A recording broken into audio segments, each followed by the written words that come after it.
William! Oh, William! Oh, William. Sorry. Pardon.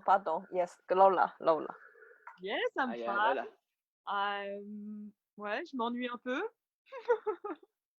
J'ai envie, I want to play with all of you. Oh. That's all.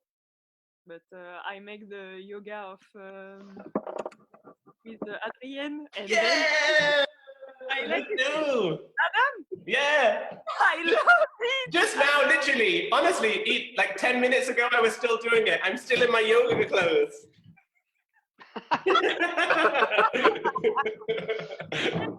Namaste, open your mind. Please. Be in the moment. So how is everybody? How is their confinement? It's okay. Okay.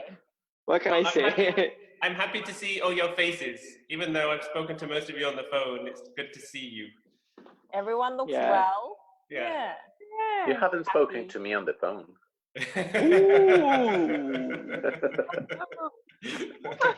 Okay, tomorrow. You're so mean. So since we're gonna publish this little Zoom party, I'm gonna introduce everyone. So Okay. today we have from Love Music, Winnie. I'm gonna try. Winnie's here for me. Hello, Winnie. Hi. Christian. No, Christian is there. No, for me it's okay. Emiliano. Yes. Yeah. Lola. No. I guess. Michelle. For me it's the other way around. For me too. And so actually this is the same group that we had in our last Love Music concert that we did before everything changed.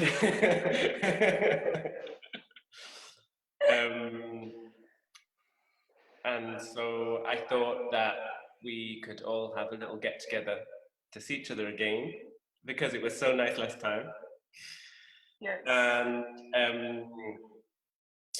also because we're going to release the video that Simon has really nicely done for us of Michel's piece, Loca Fragments.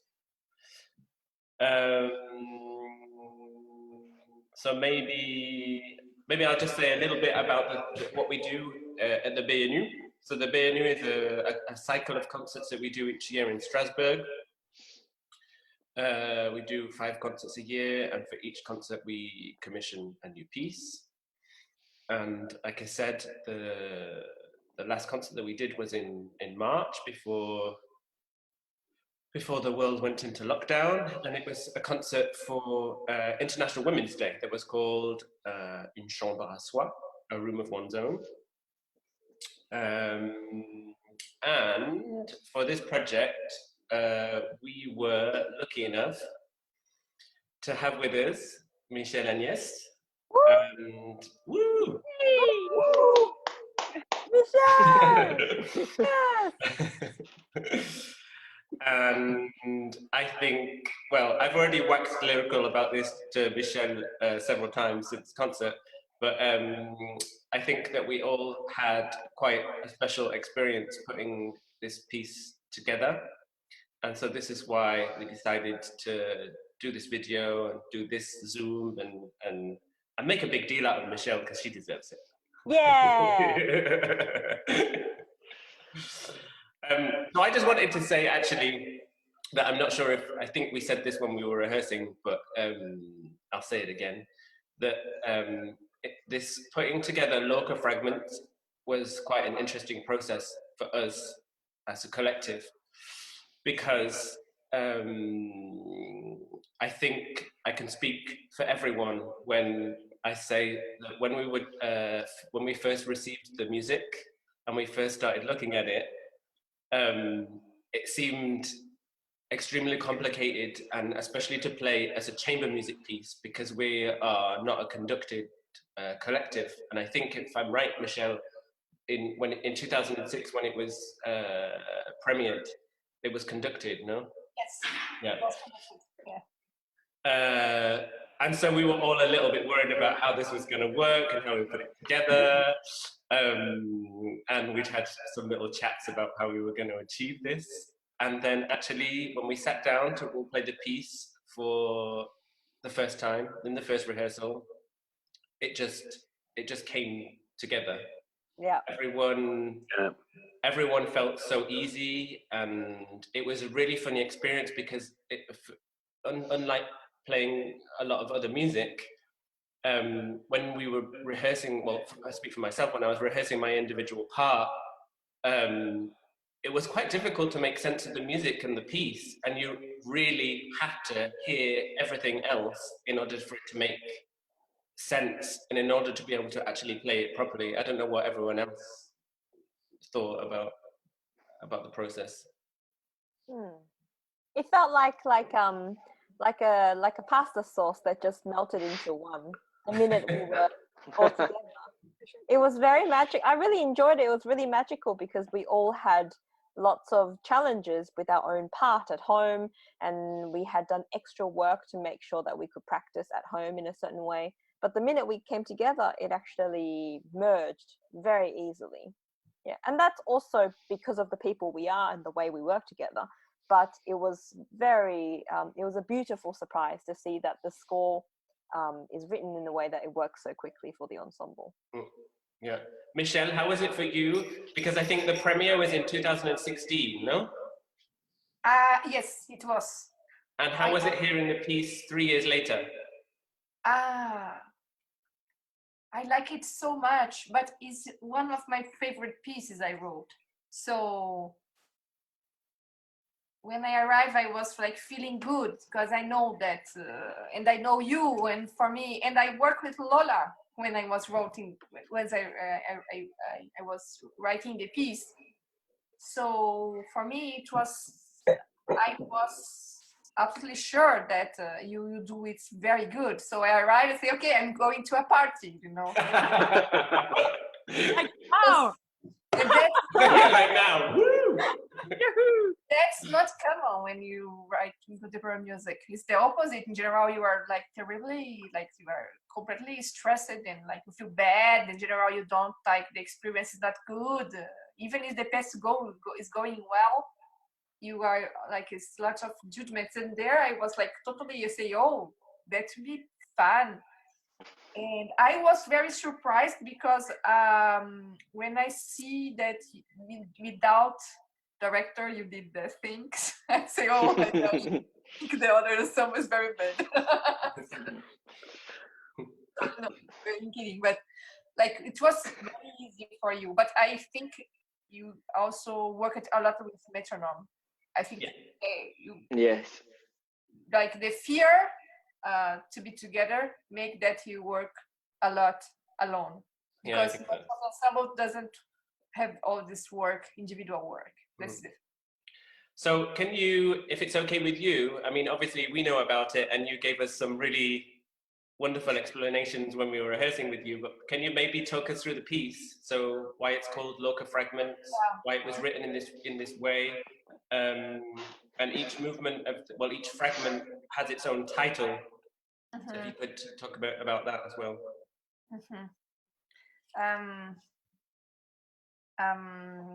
It was a moment in which I felt the experience of composing very hard. So, and I moved to a small city near Zurich, Winterthur, in a residence, and the place was amazing. I was feeling good, well, and I like in the moment I have a fellowship. So I say to myself, I have to to leave this opportunity in the better way and have done my best to do this because I have good conditions. I'm in good conditions to do it. So I was isolated. I have like a small studio to work with, and I was decided also to meet again the pleasure of composing. And this piece like gave me so much pleasure to compose. For the first time I was feeling good and not like asking me so much questions. But I was also very inspired. Most of time I need some inspiration to go to work. This inspiration can be I don't know, whatever. And I discovered this conference, Lorca conference, about the duende, and he was trying to understand what is these things, what happens when the musicians go to stage and you feel the devil. They have this word duende in Spanish. For people who speak Spanish, it's difficult to translate. And Lorca is amazing because he says the duende is not the devil. The duende is not has not to do with the Christian culture. Duende is it's a kind of devil, but not in this Christian culture, that comes and takes part of your body. And he compares the duende with the muse and the angel. So say the muse comes, it's inaccessible, and with a sense of clarity. The muse, oh, it's beautiful. The angel comes to send you, to give you like a message of God. But the duende come for your blood. And so it's for that reason that the piece is so physical, and there is some elements in the preparation for the string instruments that you cannot control, because the idea is that you are kind of fighting, but fighting for the life is a survive thing, like you were in the stage. But can you just describe how, for anyone who doesn't know, how you prepared the instruments? And that's a very strange thing. Just to finish that, so I recorded the piece during the Alla Breve. That was for the first time. The atmosphere was very strange. Everybody feel something strange. It's strange. I don't know. We feel like drunk.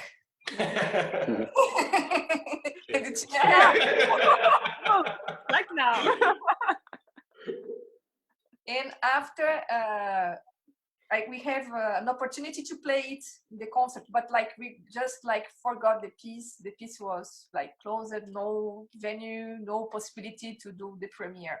And it was premiered in the conservatory on Bourg-la-Reine. And there is a pedagogical project, and I did some arrangements from the songs of Lorca, the Spanish songs. Maybe Christians know it, because sometimes people play it guitar and voice, like folk songs. And I did an arrangement, and the songs are very funny. Like, Christian, do you want to give us a quick version?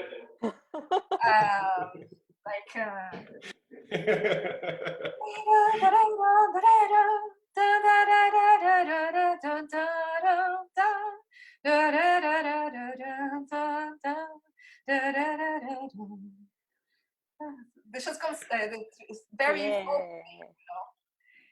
and they say, but how can I do this adaptation for children to sing that thing? Because sometimes I spoke about like wine and prostitutes and bars and things like that. So I chose some of them, and I did it, the arrangement, and we played that. And it was super crazy again. Like, it was strange. The atmosphere was strange. And they say there is something with this piece. Like, so when I come to Strasbourg, I say, I know that like that should be something strange. The duende will arrive. For me, something that comes with the piece. And so, and for me, it's great because it's not me, I love this is the also first time that instead to be the composer, to feel my ego, to feel frustration, pain, and so I go the concert. Okay, let's duende do. So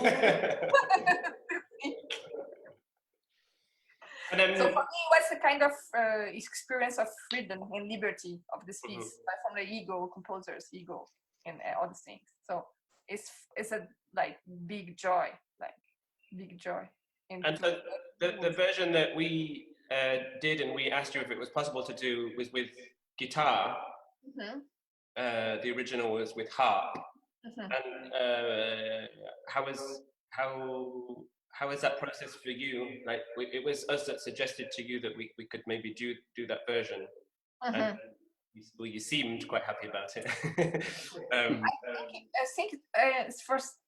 I don't know what. I think for this reason, this piece is special for me because I just like have this sense of confidence. You know, I don't feel afraid. I think in a normal time, they say, okay, that's crazy because the harp, you know, lots of resonances and everything. I worked a lot in the harp part, but I feel the sense of confidence. I cannot understand like confidence about like, okay, let's the Dwayne do the thing. Let's Christian do what he can do, you know. And I think this is also good for me as a composer. You know, I think you can do things better if you have this sense of how the name Trust. yeah, confiance, trust. Yeah, I trust. I say I have to trust. No. And how is it for you, Christian? I don't. I don't hear him. Can't hear you. He did that on purpose.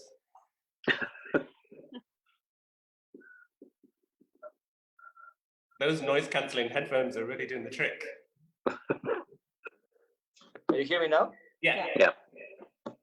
Okay. So I was saying that when I saw Wait, the score. did you hear anything of what we were just saying? Yes, I was sleeping. I was listening to some music. I was looking at my telenovela, you know. It's right now at 9. I mean, no, I was listening.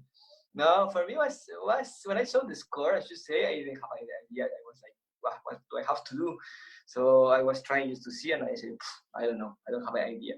But when we spoke, Michelle, I think you have everything so clear in your head what you wanted. I mean, the sonority you wanted. That it was actually I was doing. You were just explaining. Maybe I would like to have this sound, and I was trying to do it. And when I got to the sound, you were saying immediately that I want that. And if I sometimes I propose, maybe I can do that. And you, no, the other one. So I think it was really easy and really organic to work because it was so clear in your head. I mean, it's so clear what you wanted, so clear how it should be, should have to be, and yeah, and I think we did more or less spoke like an hour or something like that, and it was like really, it was so I want this, and it was funny because 1 week before we play another piece, also when I was using the aluminium and the bow. And it was funny because you were asking, maybe with aluminium, and I had a guitar actually prepared for that. You know? So, I just took the guitar out and said, okay, it's ready. Yeah, it was great actually. And yeah, in the rehearsal also it was like, as I say, really organic for me. And then when we played together, I understood everything because before I was lost. Like, okay, let's see. And actually, in this concert, we programmed 2 pieces by Michel and Lola. You played the solo piece that Michel wrote for you. How many years ago? A couple of years ago, also. 16, I think, no? Yeah. And it's featured on your first solo album that you have now released. No, Since the Lorca. No, yeah, it's 17 in Morocco, no? No, 17 in Brazil and 18 in Morocco, I think. So I don't know when is the first one officially, but yeah. And it features on your solo album. Mm-hmm. Lola, that's a little cue for you to do a plug for your solo album. Here. You just missed it. Let's go. No, but what I wanted to say was, so you guys have already worked together, and from what I understood, that was also quite a collaborative process. And I was wondering how it felt for you, Lola, to then go from playing this solo piece, which you've actually played many, many times now for solo cello, and then to playing this piece that was for a bigger ensemble. How was that process for you? Yeah, I will answer in French. Yeah, vas-y.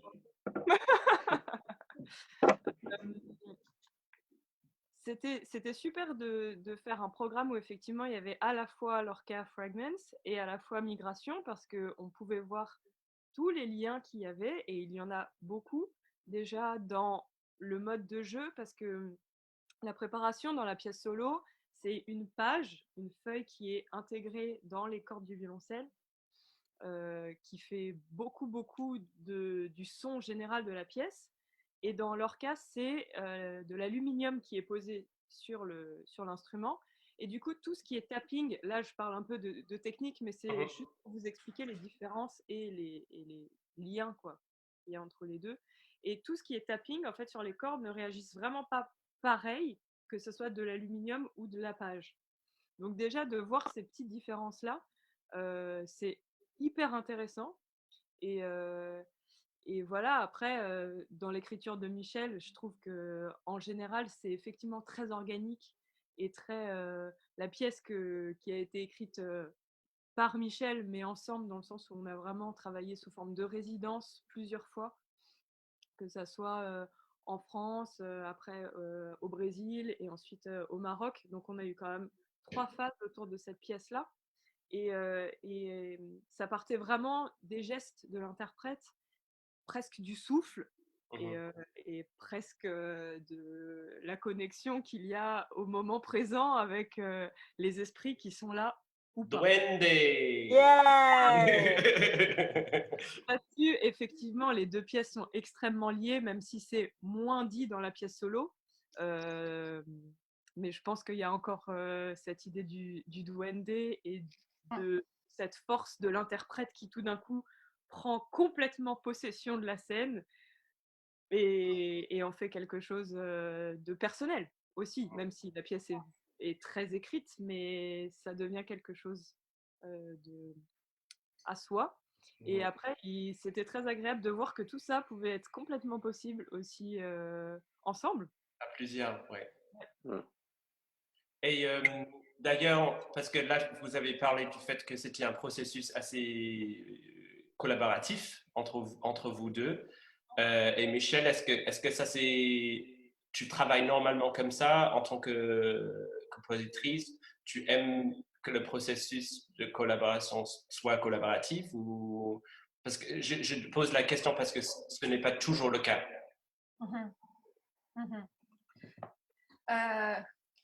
Oui, et en plus, ça déborde un peu les pièces. Moi, ce qui me fait plaisir, et c'est le cas aussi dans les 2 pièces du concert, c'est que je vais chercher Lola même pour des pièces dans lesquelles c'est un autre ensemble qui va faire la première. Et là, ça fait tomber vers elle. Je trouvais que c'était génial. Voilà, tu vois. Parce que pour moi, c'est un peu... J'admire beaucoup les compagnies de danse, en fait, dans lesquelles parfois il y a un chorégraphe, mais on sait que c'est un peu l'identité de la compagnie qui est là, quoi. Tu vois, Rosas sans la chorégraphe, et la chorégraphe sans Rosas, ça n'existe pas. C'est la tête, on voit la présence des gens, on voit tout le monde qui est composé. Et pour moi, c'est un peu pareil. Du coup, moi, je considère un peu, surtout des musiciens après que je reviens, toujours, j'ai la tendance à revenir parfois, c'est faire les mêmes. Lola, c'est le cas, ou je vais toujours, même j'avais des questions à poser à Lola ces jours-là, j'étais en train de je vais finir par revenir au même genre à la fin, même si c'est pas, je suis en train pour écrire pour des gens, pour d'autres, je sais pas, j'ai un peu la tendance à revenir. Parce qu'il y a une relation de confiance aussi, c'est-à-dire on se connaît, il y a un travail qui est à long terme et je pense que c'est ça qui fait aussi qu'on a une identité à la fin aussi.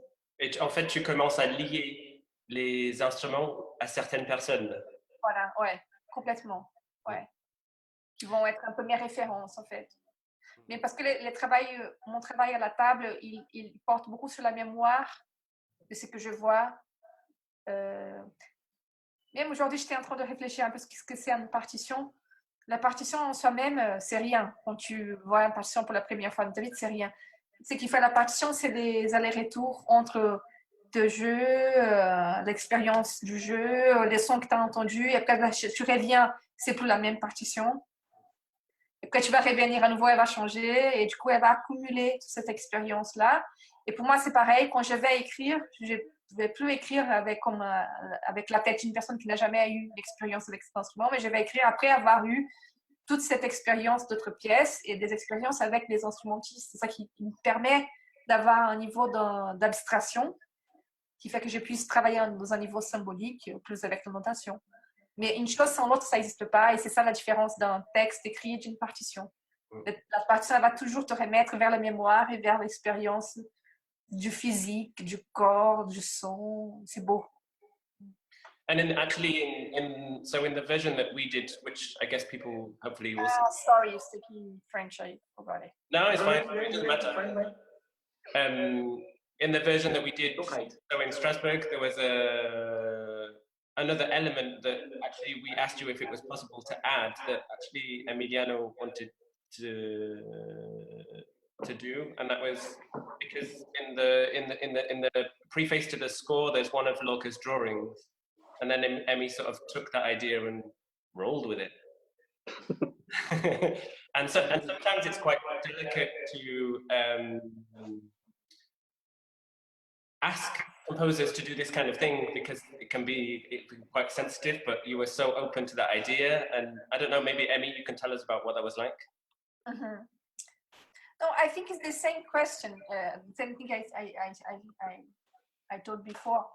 Like I was in that situation of I trust you. I feel that your artistic project was very coherent and very deep. When I saw the name of the concert, for example, the title, I saw the way you prepared all these things. I say, oh, these people, this is not superficial. Like these people are highly engaged and they have ideas. They are very interesting. So I didn't want to block something. To say no or to censor, no. To say no, I don't know. No. So I think again, it's about trusting, because even when you saw about the drawings, I was thinking about I will come. Okay, I saw the drawings, but I saw after this is the animation. There is the trace. So I feel nice that all people were working together. When I saw that, I knew that was Emiliano who did the drawing. I say, oh.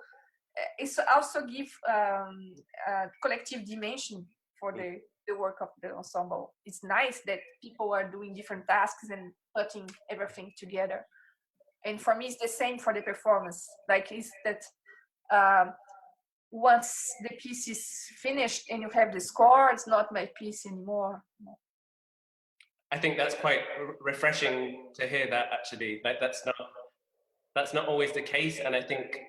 And I don't know if I can speak for all five of us, but that's really the kind of approach that we really, really appreciate as musicians, because it gives us the freedom. Yeah. It's also because I have this experience now, this time, putting something insane, sur scène, or I don't know how to say on stage. Yeah, on stage. And I did realize that I don't like it. I don't like it. I enjoy so much to write the piece, to, okay, Lola, can you do that? Can you put this? I love this part. Yes, I can.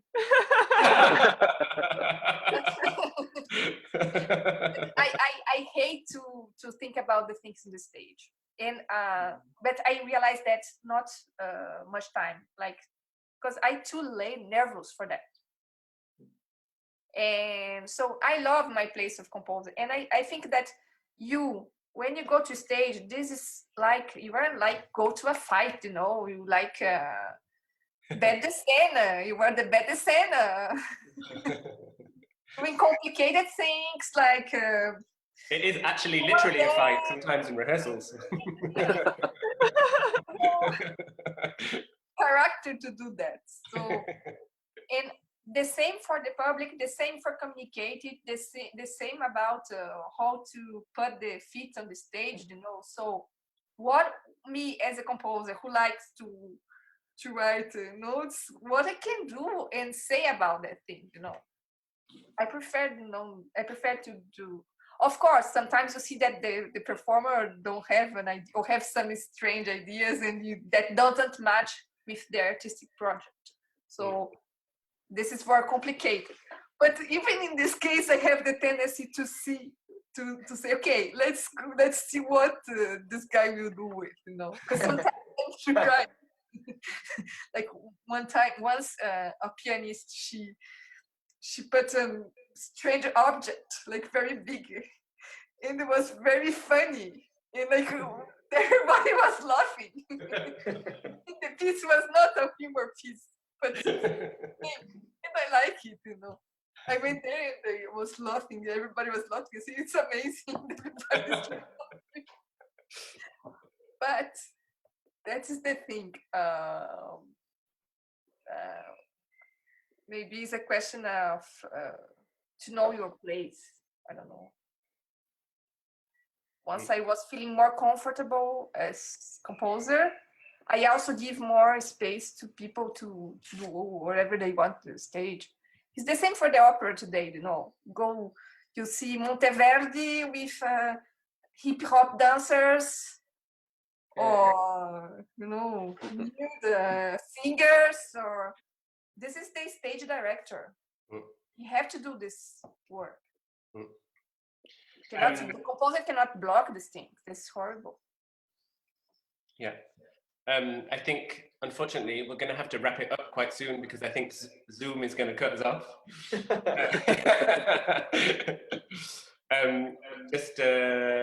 I don't know, quickly, just to finish, if has anyone else got anything to say before we release our new video about how they felt about the project or anything they want to say about our process with Michel?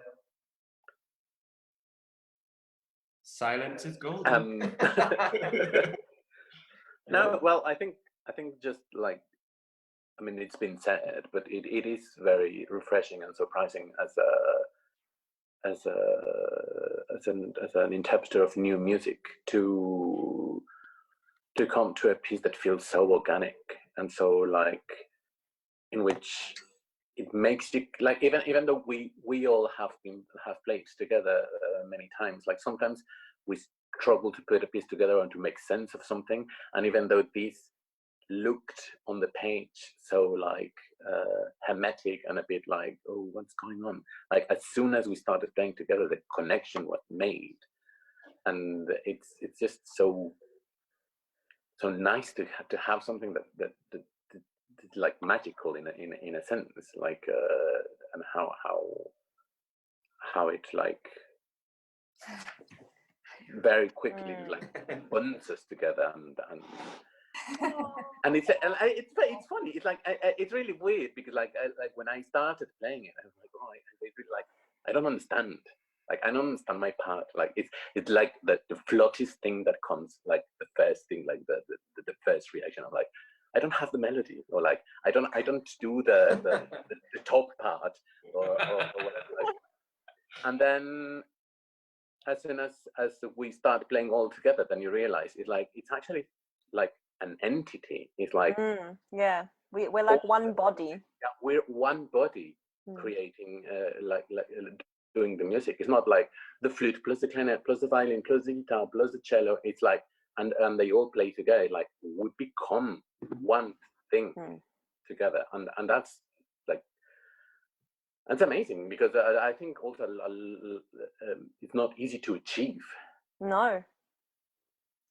In all levels, compositional, as an ensemble. Yeah. No, I'm very proud of what we were able to do. I'm very proud of Michel's work. Yeah. Yeah. That's nice. Super nice. That's amazing. I try to keep it to my difficult period composing.